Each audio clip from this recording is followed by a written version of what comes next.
Wheel of Time showrunner Rafe Judkins admitted he intentionally made the show as LGBTQ plus propaganda with the aim to normalize sodomy. He made these comments in a recent interview with The Hollywood Reporter following the 3-episode premiere of the show. It's been about a week since that 3-episode premiere, and the ratings do not look good for the show's 3rd season. Roll this up over at phantompulse.com. You can find the link in the description below. So while discussing why he turned Moraine and Siwan into sodomizers, Judkins said this: "It felt essential that their relationship be textual. It is one of the most important relationships in the books for how it drives plot. It's almost like the inciting incident of the show is contained within the relationship between these two.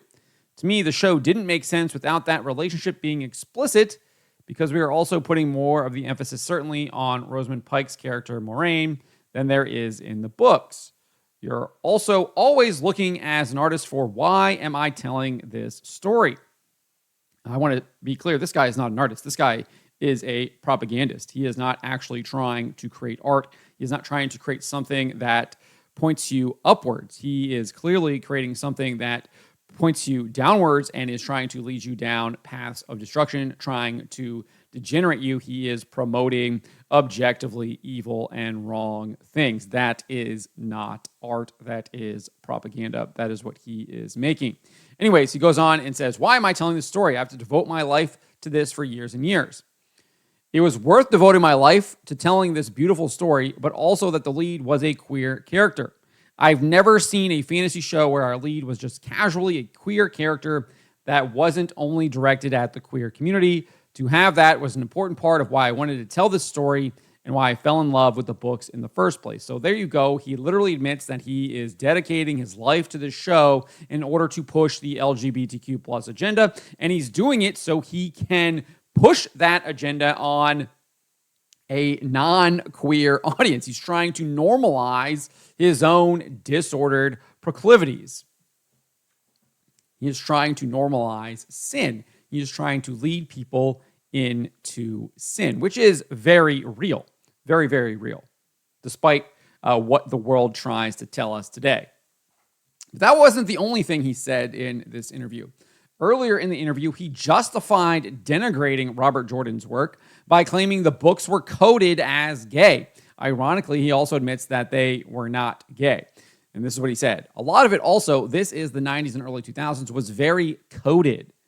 It's always women are pillow friends. They're not lesbians, but it's all there. When you're reading it, it felt like big billboard signs of these are queer stories, these are queer characters, especially in comparison to all the other fantasy I'd been reading. For me, it was very important to find that in the show today. I feel like part of our job as artists who are adapting something is to bring it to life, not just word for word, but to also bring its context to life." He continued saying, "And the context of Wheel of Time in the 90s is very different from the context of reading the books today. I wanted to infuse that into the show and hopefully let people who weren't seeing themselves in other fantasy shows see themselves in Wheel of Time." So he's saying that it was all very coded in the 90s and early 2000s, and that these were all queer stories, these are queer characters, especially in comparison to all the other fantasy I'd been reading. But then, literally 2 sentences later, he's saying that the context in the 90s was actually very different from how you would read it today, but it somehow is still the same text. So was it always queer, Rafe Judkins, or did you literally just make that up so you could push your agenda? I think the second option is what you did. I think that is what you did. It's what you totally did. He then went on to admit one of his main goals, which he already talked about, was to normalize sodomy, but he reiterates that point. And then he also justifies it with an alleged quote from Robert Jordan. That's something that we've tried to infuse into the world of the show, and it's something that comes from the books. Robert Jordan once famously just said casually, I would say 30 to 50% of people in the world of the Wheel of Time are probably not straight. So let's just stop right there. Let's take this, see if we can even find this quote. We're going to plug it in here to Google and see what we get. And look what the two results are. They are the Rafe Judkins interview with The Hollywood Reporter, and then my coverage on Fandom Pulse. So I don't know where Robert Jordan said that, and I am highly skeptical that he ever said that. So I think this is a fake quote. I don't think there's really any evidence to this other than Rafe Judkins here claim. And this guy is living a life of sin. His intellect is dimmed. The chances that he lies quite often are probably very high, given the lifestyle that he lives in. And he's lying to himself about it being totally fine and normal. So he's lying nearly every single day. So the fact that he would lie about a Robert Jordan quote doesn't really surprise me. So he goes on and says, that's a huge thing that he was doing. We're trying to infuse that in the show. So he's like trying to say, oh, Robert Jordan was doing it, so I'm just following in his tradition and his legacy. That's how he's trying to justify, rationalize his own despicable behavior. We're trying to infuse that in the show and not make it feel like the exception to a rule, but make them feel like a natural and central part of our world. So I did this in a video this morning.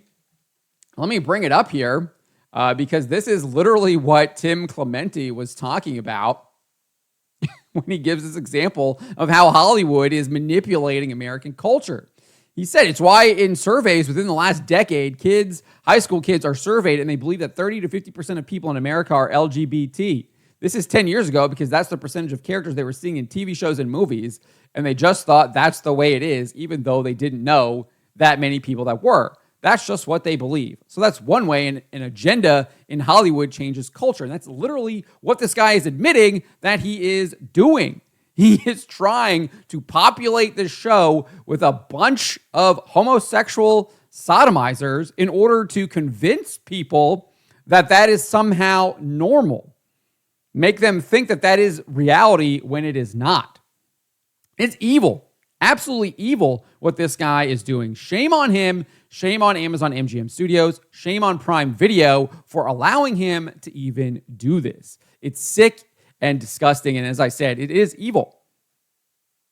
So as for how he's normalized this, he admits he did it by twisting the Aes Sedai to fit into his homosexual vision of the White Tower, as well as making Aviendha and Elaine sodomizers. That's right. He's making Aviendha and Elaine sodomizers now too. He explained, in the White Tower, we have this place that is almost exclusively a female domain. I guess he's just completely ignoring all of the male warders that are there with the Aes Sedai in the White Tower. Just completely ignoring them, right? Completely ignoring them. And there are a lot of conversations about the different kinds of relationships that women have within it.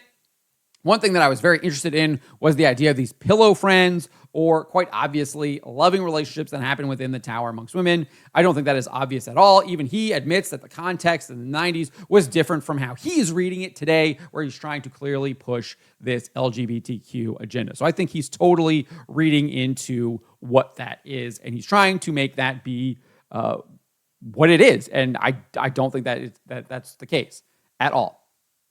Anyways, he goes on and says, that was one thing I wanted to lean into with the show, because often with single gender places, you see a lot of homosocial and homosexual behavior. That idea of this place where only women live was very interesting to me. This is just an absolute total lie. They do this with DC Comics and Wonder Woman and everything, and trying to make her gay. And this is the same thing that they do. And it's just completely and utterly devoid of reality. Me being Catholic, I know that there are convents of of women. Some of them are cloistered, some are not. And they literally take vows of chastity. They live with each other, and they're not engaging in homosexual relationships. So no, this guy is literally lying to push an agenda. Again, that is what he's doing, and he's doing it throughout this entire interview to try to justify and rationalize his own terrible deeds that I think he knows deep down that he is doing. He then admitted to twisting the Ael's first sisters. He says, then in season 3, there's this world that we go into. One of the most fully formed cultures in the books is the Ael. And in the books, they always had this very fascinating idea, which was called first sisters. 2 women sort of marry each other first, and they may have relationships outside of that with men. They may not, but that core relationship in their life was their first sister. So he's literally trying to say it's some kind of gay relationship. When I read these books back in high school, I did not read it that way at all. I just saw it as kind of a sister. They're sisters, and they had a bond as sisters would. It's literally in the name, first sister. I mean, this guy is sick. He is a sick person. He never should have been in charge of this show, pushing this degenerate filth onto millions of people across the world. Like, what a sick individual. This is disgusting. This is absolutely disgusting. This guy should be sitting in a jail cell.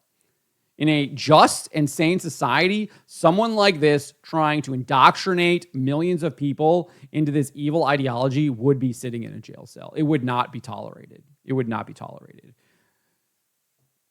He goes on and says, two women sort of marry each other first, and they may have relationships outside of that with men. They may not, but that core relationship in their life was with their first sister.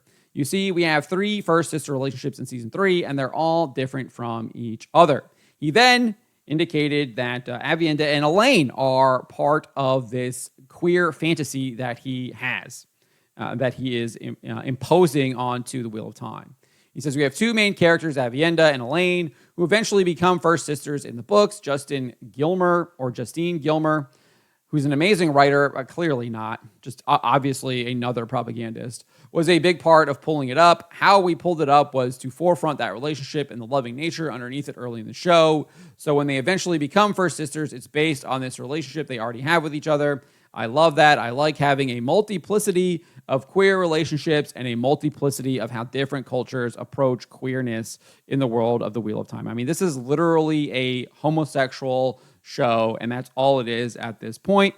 The intention clearly was never to actually do a decent adaptation of the Wheel of Time. It was always to destroy. It was always to denigrate. It was always to push this destructive, disordered agenda. And he is literally admitting it here in this interview with the Hollywood Reporter, and he doubles down on it multiple times. And this is what we see from Hollywood over and over again. That is the point. That is the agenda. The destruction is the point, and they will continue to do this over and over again. And they don't care that the shows don't perform, and this show is not performing, because you can see here, Illuminate data, the first 3 episodes premiered on March 13th. It was not on the Streaming Originals television top 10 chart for Illuminate, below 387.3 million. And remember, this is 3 full episodes wasn't on it. And then we go to the next week, where obviously that those numbers probably would have rolled over, given the fact that it didn't premiere till the 13th. Illuminate didn't, their tracking ended on the 13th, so you begin on the 14th, and you can see even here, it is not on the chart, right? It's below 348.2 million on Apple TV Plus's Severance. It is not on the top 10 chart. And then Samba TV says that the premiere for season 3 was 6% lower in the US compared to season 2. I have a feeling it is likely a lot lower than that. We'll find out with Nielsen numbers. Even if it charts, it might not even chart on Nielsen, given the fact that it is not charting on Illuminate. So we might not even know what those season 3 numbers are. We do know that viewership was already poor to begin with and has gotten worse since this show has gone on. Season 1, you can see over on IMDb, the first episode had 13,000 reviews, over 13,000, and then 11,000 and 11,000 for the second and third episodes. Look at the beginning of season 2. You can see it had declined to 4.9 thousand reviews, and then we're down to 4.6 and then 4.8 for episodes 2 and 3. And you can see they were all released on the same date as well, right? And then you go to this season now, and you can see 3.3 thousand, 2.8 thousand, and 2.8 thousand. So it has indeed declined, and it is continuing to decline. But again, these companies, these people like Rafe Judkins don't care. He is literally saying it is his life's work to push the LGBTQ plus agenda into this show, into this property, and that is the point.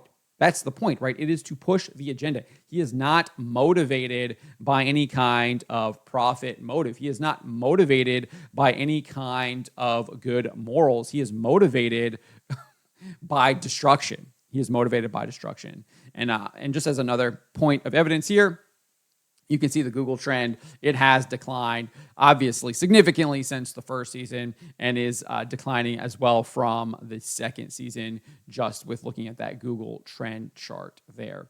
So just to conclude, it is good that people have stopped watching the show, but what Judkins and Prime Video have done is an act of evil. They are normalizing and promoting disordered lifestyles and acts that are never to be approved. The show should be boycotted and condemned by any decent, upstanding person. I know I have not watched the show since the first episode. I don't even think I finished the first season because I just saw that how atrocious it was and how much they disrespected the source material.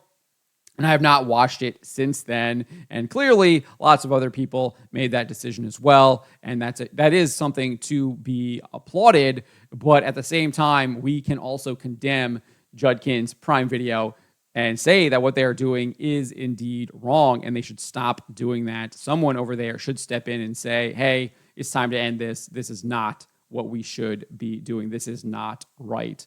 Again, in a just and sane society, the show never would have been approved, and the agenda clearly would never have been enacted, and we might have gotten an actual faithful adaptation to Robert Jordan's series. But let me know what you guys make of what Rafe Judkins had to say here. Let me know in the comments below. Remember to always be charitable, especially to each other, and to always speak the truth.